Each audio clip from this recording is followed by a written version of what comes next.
was very good, very engaging. Crowd also he made it very lively. It was very, very good.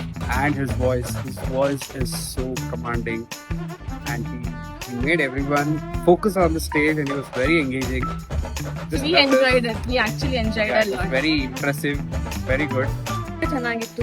ಮನೆ ಅಂದ್ರೆ ಎಲ್ಲಗೆ ಎಷ್ಟು ಇಷ್ಟಪಟ್ಟಿದ್ದಾರೆ ಅಂದ್ರೆ ಅವ್ರ ನಿಮ್ ಕಾರ್ಡ್ ಕೊಡಿ ಅಂತ ಇಸ್ಕೊಂಡ್ ತಗೊಂಡ್ ಹೋಗ್ತಾ ಇದಾರೆ. ಮತ್ತೆ ನೆಕ್ಸ್ಟ್ ಇವೆಂಟಿಗೆ ಅವ್ರಿಗೆ ಬುಕ್ ಮಾಡ್ಬೇಕು ಅಂತ ನಮ್ಗೂ ತುಂಬಾನೇ ಖುಷಿ ಆಯ್ತು. ಅವ್ರಿಗೆ ಬುಕ್ ಮಾಡಿ, ನೀವು ಬುಕ್ ಮಾಡಿ, ಅವ್ರಿಗೆ ಕಾಂಟ್ಯಾಕ್ಟ್ ಮಾಡಿ. ತುಂಬಾ ಅಟ್ರಾಕ್ಟಿವ್ ಆಗಿತ್ತು. ಜನರನ್ನ ಚುಂಬಕ ರೀತಿಯಲ್ಲಿ ಆಕರ್ಷಣೆ ಇತ್ತು ಅದರಲ್ಲಿ. ತುಂಬಾ ಖುಷಿ ಆಯ್ತು. ತುಂಬಾ ಎಂಟರ್ಟೈನ್ ಮಾಡಿದ್ರು. पता ही नहीं चला कब शाम से रात हो गई एंड बहुत अच्छा समय था. New games, interactive, engaging the audience. It was really good. ಎಲ್ಲರ ಕಾನ್ಸಂಟ್ರೇಷನ್ ಒಂದು ಕಡೆ ಸ್ಟೇಜ್ ಮೇಲೆ ಇರುವಂಗೆ ಮಾತಾಡ್ತಾರೆ. ತುಂಬಾ ಚೆನ್ನಾಗಿ ಮಾಡಿದ್ರು. एकदम ನಾವು super. ಎಲ್ಲರೂ